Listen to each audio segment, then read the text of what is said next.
À présent, on vous guide dans l'univers merveilleux des SCPI, l'immobilier papier. Les SCPI restent-elles un placement incontournable pour trouver du rendement? Quel SCPI privilégié en 2015? Question que vous nous posez régulièrement et à laquelle on va répondre tout de suite avec l'un des meilleurs spécialistes, Jonathan Diver. Bonjour Jonathan. Bonjour Guillaume. Le fondateur de meilleurscpi.com. Alors les épargnants s'intéressent aux SCPI parce qu'elles offrent du rendement. On le rappelle, environ 5% de rendement. J'achète des parts d'un bien immobilier mis en location et ça me procure un rendement locatif. Sauf que ces rendements, ils ont eu tendance à s'éroder ces dernières années. Est-ce que cette tendance à l'érosion des rendements des SCPI se confirme sur les derniers chiffres que vous avez en votre possession? Alors, elle s'est très légèrement confirmée. En 2014, nos chiffres, on est à 5,07 de rendement sur les SCPI de rendement, ce qui reste tout à fait performant.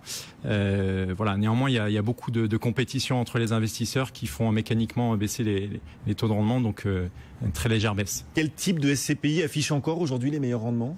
Les SCPI diversifiés sont vraiment très intéressantes. On est à plus de 5,30 de rendement pour 2014. Ce qu'il faut savoir, c'est que les gérants, dans ce cas-là, ont les mains libres et peuvent vraiment investir facilement et sur des actifs, tout type d'actifs immobiliers. Voilà, donc ils sont libres. 5,30 de rendement, c'est plus de 2 fois le rendement des fonds euros, par exemple. Donc les SCPI restent très attractifs comparativement à d'autres produits. Oui, tout à fait. Et puis avec une bonne mutualisation du risque.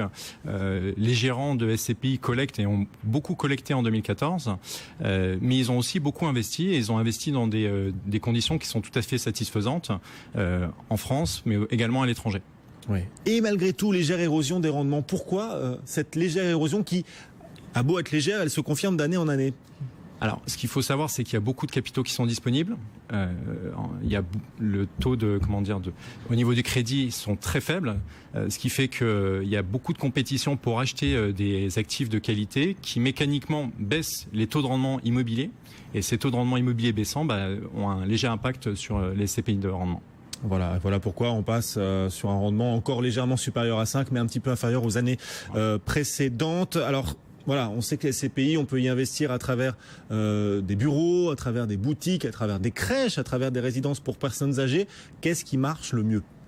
Alors sur l'année, on va dire 2015, 2014, ce qui a été confirmé, c'est que la thématisation des SCPI, ça c'est une évidence. 2015, on va encore aller sur des SCPI qui vont être très pan-européennes, avec une logique d'internationalisation très forte. Ce qui est intéressant sur cette logique d'internationalisation, c'est qu'on peut avoir le côté très sûr de la solidité des pays tels que l'Allemagne, mais aussi on peut aller chercher de la performance sur des pays qui ont connu une crise forte, l'Espagne, le Portugal, l'Italie, mais où les perspectives de croissance, et on peut le voir sur les chiffres de la BCE, sont tout à fait intéressantes et permettent de se dire que peut-être potentiellement il y aura des revalorisations. Donc votre conseil pour ceux qui souhaitent investir dans des SCPI en 2015, c'est de privilégier les SCPI plutôt à l'étranger, en Allemagne et dans le sud de l'Europe. Et dans le sud de l'Europe, voilà. Et puis également d'aller compléter aussi avec des SCPI, on va dire, père de famille. Mais avant d'y venir, juste l'intérêt d'investir aussi à l'étranger, il est fiscal, parce que les SCPI sont assez lourdement fiscalisés en France. Elles sont assez lourdement fiscalisées, l'impôt sur le revenu plus les prélèvements sociaux. Avec les SCPI internationales, il y a des conventions fiscales qui permettent de ne pas payer les prélèvements sociaux, donc ce qui est intéressant. Particulièrement quand on investit dans des SCPI en Allemagne ou en Belgique, c'est là que les conventions fiscales sont les plus intéressantes pour celui qui souhaite investir dans des SCPI à l'étranger? Sur l'Allemagne, c'est certain. Bon, SCPI à l'étranger, donc première idée d'investissement pour cette année 2015. Vous avez des noms de SCPI à l'étranger à nous donner comme ça? On va être très concret. Oui, on a Novapir Allemagne, la SCPI Quorum Conviction, on a aussi LFP Europe Immo qui sont des SCPI qui se positionnent vraiment sur l'étranger principalement. Et vous nous disiez, si on ne souhaite pas forcément investir dans des SCPI à l'étranger parce que ça nous fait peur, qu'on préfère le marché français, parce qu'on le connaît mieux, on le maîtrise mieux, dans ce cas, dans quel type de SCPI doit-on investir d'après vous? Alors il y a les SCPI qui sont orientés santé, donc tout ce qui est immobilier de santé, donc ce qui va être les crèches, mais également les maisons de retraite, les cliniques, qui ont vraiment un avenir certain en France avec le vieillissement de la population. Donc sur cette typologie d'immobilier, on peut aller se positionner sur une SCPI qui s'appelle Pierreval Santé. Il y a aussi les SCPI bon père de famille, mais qui ont une logique régionale.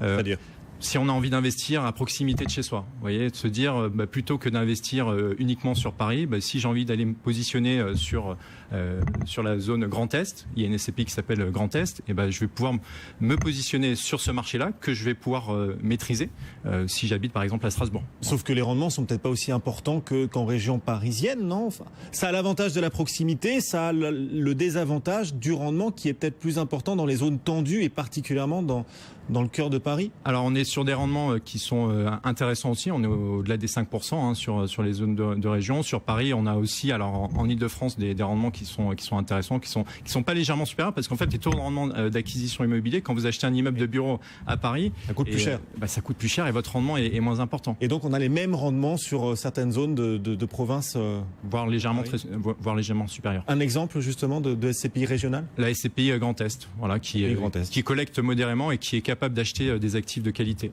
On a cette question d'une auditrice, c'est Gisèle qui nous écrit à l'instant là sur notre site bfmbusiness.com et qui nous demande si les SCPI sont un placement intéressant aussi pour préparer sa retraite. Est-ce qu'il existe des SCPI retraite? C'est, j'allais dire, un outil d'épargne qui s'adresse essentiellement aux personnes qui ont envie de préparer leur retraite. On peut investir en SCPI à crédit et se dire, voilà, je suis à 10 ans de ma retraite, j'ai envie de préparer cette retraite pour avoir des revenus complémentaires. J'ai investi en SCPI parce que les dividendes sont versés trimestriellement. Ouais. Et investir dans des SCPI à crédit, ça permet en plus de diminuer le montant de l'impôt qu'on va payer sur le rendement. Exactement, les intérêts d'emprunt sont déductibles des revenus fonciers. Ouais. Il y a aussi des histoires de démembrement sur les SCPI. Comment on peut optimiser les SCPI à travers du démembrement? Est-ce que tout le monde peut le faire et comment faire? À qui ça s'adresse? Alors, la logique de la nue propriété en termes de SCPI, c'est se dire, voilà, je dispose d'un capital et je n'ai pas besoin de revenus pendant une période qui va être déterminée, 5, 10 ou 15 ans. Je vais payer un prix de part qui va être décoté. Et pendant cette période-là, je ne vais pas avoir de revenus. Donc pas de revenus, pas de fiscalité. Et puis après, pour les personnes qui sont soumises à ISF, ça ne rentre pas dans la base imposable ISF. D'accord. Sauf qu'il ne faut pas avoir besoin de revenus dans les premières années. Si on démembre une SCPI, on perd le bénéfice du revenu dans les toutes premières années. Donc il ne faut pas en attendre quoi que ce soit. Voilà, il faut vraiment être dans une logique de se dire c'est une partie de mon épargne dont je n'ai pas besoin et qui me permet de me projeter à l'horizon de 5 ou 10 ans et d'avoir ces revenus-là à la fin de la période du démembrement. Donc cette technique aussi, cette astuce aussi peut être utile dans une logique d'investissement retraite. Exactement, ouais. Elle est même très intéressante. Démembrer une SCPI pour préparer sa retraite. On sacrifie le rendement pendant les premières années pour percevoir un meilleur dividende à l'issue du démembrement. Voilà. Dernière question sur l'avantage de placer une SCPI dans un contrat d'assurance vie.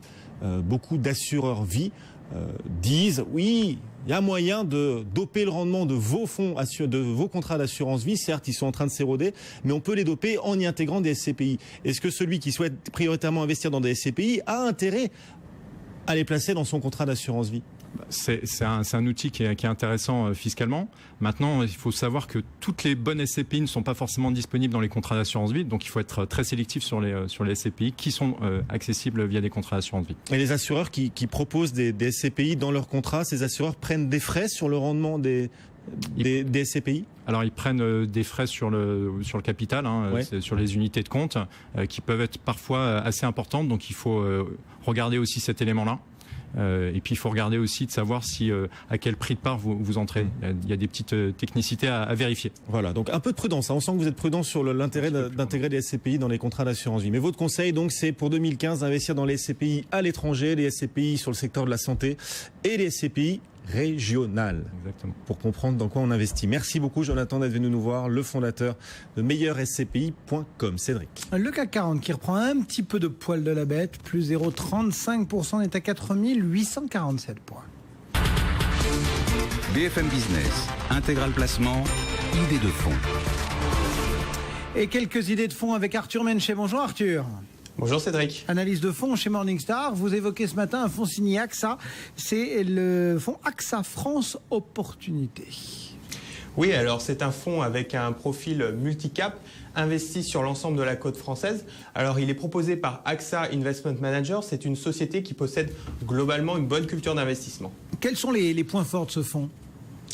Eh bien, on apprécie tout d'abord l'expertise de la gérante, Isabelle de Gavotti, qui a pris les commandes de ce fonds en novembre 2008. Elle a accumulé 20 ans d'expérience et essentiellement sur l'univers des petites et moyennes valeurs européennes. Alors pour les large cap françaises, elle bénéficie du soutien des autres gérants d'AXA IM. Et puis De Gavotti est personnellement investi dans le fonds et ça c'est un bon moyen de signaler son implication aux côtés des investisseurs. Alors l'approche n'est pas en reste puisque la gérante sélectionne les titres de façon opportuniste et sans contrainte indicielle. Elle investit sur toutes les tailles de capitalisation de la côte française en ciblant plutôt des sociétés avec une croissance sous-valorisée, en situation de restructuration ou susceptibles de faire l'objet de fusions